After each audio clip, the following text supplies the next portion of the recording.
নমস্কার সকলকে। Hello everyone, আপনারা সকলে কেমন আছেন? শুরু করা যাক।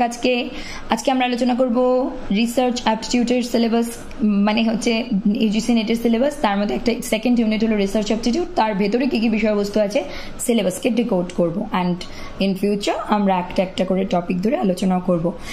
তার জন্য আপনাদের কি করতে হবে? Like, comment, share and subscribe. এই ধরনের ভিডিও পেতে, এই ধরনের বিষয়ে জানতে, বিস্তারিত আলোচনা, খবর, ইনফরমেশন, সচেতন, সজাগ হতে, থাকতে, জানতে এবং বুঝতে দেখতেই হবে এসপি লিটারেচার, অ্যান্ড সাবস্ক্রাইব করতেই হবে। বেল আইকন প্রেস করে দিন যাতে কোনো আপডেটস মিস না হয়, আর লাইক, কমেন্ট, শেয়ারও করে দেবেন প্লিজ। শুরু করা যাক। রিসার্চ আমাদের কি কি পড়তে হবে? প্রথমে পড়তে হবে রিসার্চের মিনিং, অর্থ কি। রিসার্চ এত যে করছি এর মানেটা কি। টাইপস, কত ধরনের আমরা রিসার্চ দেখতে পাই বা হয়ে থাকে। অ্যান্ড ক্যারেক্টারিস্টিক্স, বৈশিষ্ট্যাবলী। Positivism and post positivism, approach to research.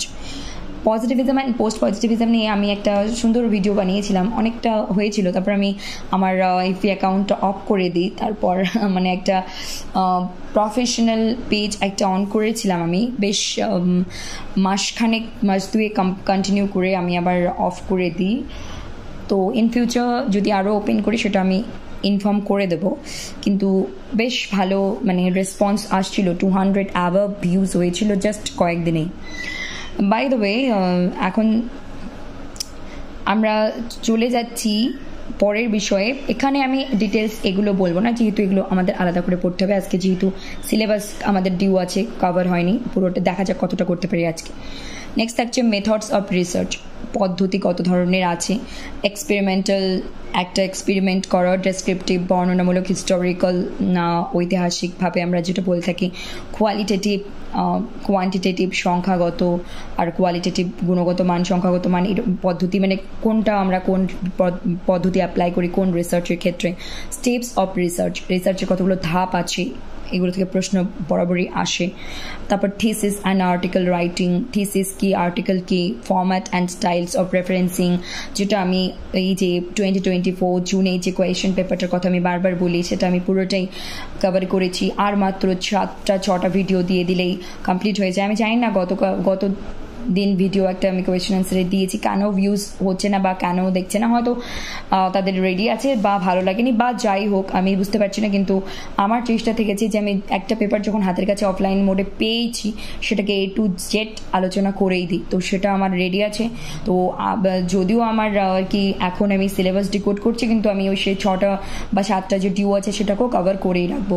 মানে কারণ আমার একটা বিষয়বস্তু হলো যে আমি স্যাটিসফাইড হই না, আমি সন্তুষ্টি বোধ করি না যদি কিনা আমি একটা জিনিস শুরু করে সেটাকে মিনিমাম যতক্ষণ না মনে হয় যে yes it's enough now, or it's sufficient for me and others, যতক্ষণ না আমার এই ফিলটা আসে যে এখন হয়ে গেছে যে এটা আমিও আমার জন্য ঠিক আছে এবং আমার মনে হচ্ছে যতটা দিয়েছি যারা দেখবেন তাদের জন্য for now it is okay or enough, এই মুহূর্তের জন্য এটা ঠিক আছে বা যথেষ্ট, ততক্ষণ পর্যন্ত যতক্ষণ এই বিষয়টা আমার মধ্যে না আসে ততক্ষণ আমি কন্টিনিউ করি।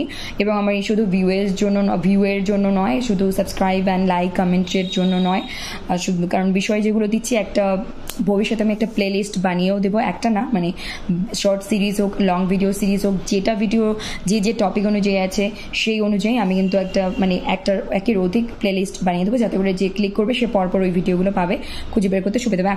এখনও পর্যন্ত আমি প্লে লিস্ট কীভাবে মানে সেট করতে হয় ইউজ করিনি বা শিখে উঠিনি, কিন্তু হ্যাঁ আমি ইতিমধ্যেই শিখে নেব, নিয়ে আমি পোস্ট করবো। সেখান থেকে আপনারা দেখতে পারবেন যে হয়তো কোনো ম্যাগাজিন বা জার্নালের লিস্ট আছে, হয়তো কোনো ওয়ান লাইনার কোয়েশ্চেন নিয়ে আলোচনা করা আছে, হয়তো কোনো লং ভিডিওর বা কোনো একটা কোয়েশ্চেন সিরিজ নিয়ে আলোচনা, এইভাবে প্লে লিস্ট থাকবে। তারপর আমাদের হচ্ছে ফরম্যাট স্টাইলস এসেছে, APA, MLA, শিকাগো, তিনটেকেই আমরা দেখতে পেয়েছি। কিন্তু এই নেক্সট মানে গত যে এক্সামটা হয়ে গেল কিছুদিন আগে এবং যেটা ক্যান্সেল হয়ে গেছে আর কি, সেই এক্সামে এসেছে এবং ইন ফিউচারও আসবে এবং অতীতেও বারবার এসেছে এই বিষয়। নেক্সট আমরা পাচ্ছি application of ICT in research, মানে এখন আমি বলছি টিচিংয়ের ক্ষেত্রেও আমরা পেলাম ICT, মুক, অনলাইন, স্বয়ংপ্রভা, অ্যান্ড এখানেও আমরা ICT পেয়েছি। রিসার্চের ক্ষেত্রেও ICT, তো আমাদেরকে মাথায় একটা বিষয় রাখতে হবে, teaching, research and most of the topics এই যে আমাদের 10টা ইউনিটের সিলেবাস আছে, সেখানে একটা জিনিস মাথায় রাখতে হবে যে আমরা যাই পড়ি না কেন, বেশিরভাগ ক্ষেত্রে যেমন আইসিটিতে তো আইসিটি থাকছে, কমিউনিকেশনেও আইসিটি থাকছে, রিসার্চেও আইসিটি থাকছে, টিচিংয়েও আমরা আইসিটি পাচ্ছি। তো math, reading comprehension and logical reasoning and mathematical reasoning, এসব ক্ষেত্রে আমরা আইসিটিকে পাচ্ছি না, কিন্তু হায়ার এডুকেশনের ক্ষেত্রেও আমরা আইসিটিকে ইউজ ডেফিনেটলি করবো। সেটাও পড়াশোনারই রিসার্চের মতো হায়ার এডুকেশনও একটা খুব গুরুত্বপূর্ণ ইউনিট, সেখানেও আমরা পাবো। পিপল অ্যান্ড ডেভেলপমেন্ট, এনভায়রনমেন্টেও সেখানেও আমি আইসিটি আমরা একদম উইথড্র করতে পারবো না, কিছু বিষয় থাকবে, কারণ এখন বিষয় হয়ে গেছে যে কম্পিউটারের জামানা, কম্পিউটারের যুগ, ইন্টারনেট, টেকনোলজি। তো এনাদের এইসব বিষয়কে বাদ দিয়ে কিছু হতে পারে না। তো এখানে application of ICT in research, আমাদের টিচিংয়েও আইসিটির অ্যাপ্লিকেশন লাগবে, রিসার্চেও আইসিটির অ্যাপ্লিকেশন লাগবে, কমিউনিকেশনেও আইসিটির অ্যাপ্লিকেশন লাগবে, হায়ার এডুকেশনেও আইসিটির অ্যাপ্লিকেশন লাগবে। রিসার্চ ইথিক্স মানে হচ্ছে যে ইথিক্স মানে একটা অথেন্টিকভাবে সঠিক পদ্ধতি, সঠিক জিনিস, সত্যতা বিচার করবে, এরকম ইথিক্স বলে না, মরাল ইথিক্স নিয়ে কথা বলা। তো লাইক দ্যাট রিসার্চের ক্ষেত্রে কীরকম সেটাও আমরা জানবো। এই ইথিক্সের ভিতরে আরও আলাদা সাব টপিক আছে, সেগুলো আমাদের পড়তে হবে। তাহলে আজকে আমরা রিসার্চ নিয়ে আলোচনা করলাম, নেক্সট দিন আমরা দেখি আরও কটা কমপ্লিট করতে পারি। আমি একটু ক্রিস্প অ্যান্ড শর্ট রাখার চেষ্টা করছি, যাতে করে আমরা একটু চট করে দেখে বিষয়টা ক্যাচি হয় এবং মনে ধরে, চোখে লাগে, এবং যেন বুঝতে পারি এবং লিখতে পারি, এবং যেন আমাদের ধৈর্যটাও থাকে। তার জন্যই আমি একটু শর্ট রাখার চেষ্টা করছি, আদারওয়াইজ আমি তো 30 মিনিট 1 ঘন্টা দিয়েও কভার করে দিতে পারি। কিন্তু এভাবে ছোটো ছোটো করেও যদি আমরা নিই, তাহলে আমাদের আরও বলতে পারি যে প্রতিদিন বা কয়েকদিন দেখে পুরো সুন্দর করে খাতায় নোট করে লিখে নিলে সুবিধা হবে। ভালো থাকুন, সুস্থ থাকুন, আর দেখতে থাকুন SP literature. Like, comment, share and subscribe করতে ভুলবেন না পরবর্তী ভিডিওর আপডেটস জানতে। আর আপনারা কি জানতে চান কমেন্টে জানাবেন, আমাকে কিছু সাজেশন দেওয়ার থাকলে কমেন্টে জানাবেন। আপনাদের যদি আমার ভিডিও ভালো লাগে সেটাও কমেন্টে জানাবেন, আপনার যদি আমার ভিডিও ভালো না লাগে সেটাও কমেন্টে জানাবেন, আমি খুশি হব এবং সাদরে গ্রহণ করব। আর হচ্ছে দেখতে থাকবেন এসপি লিটারেচার। নমস্কার।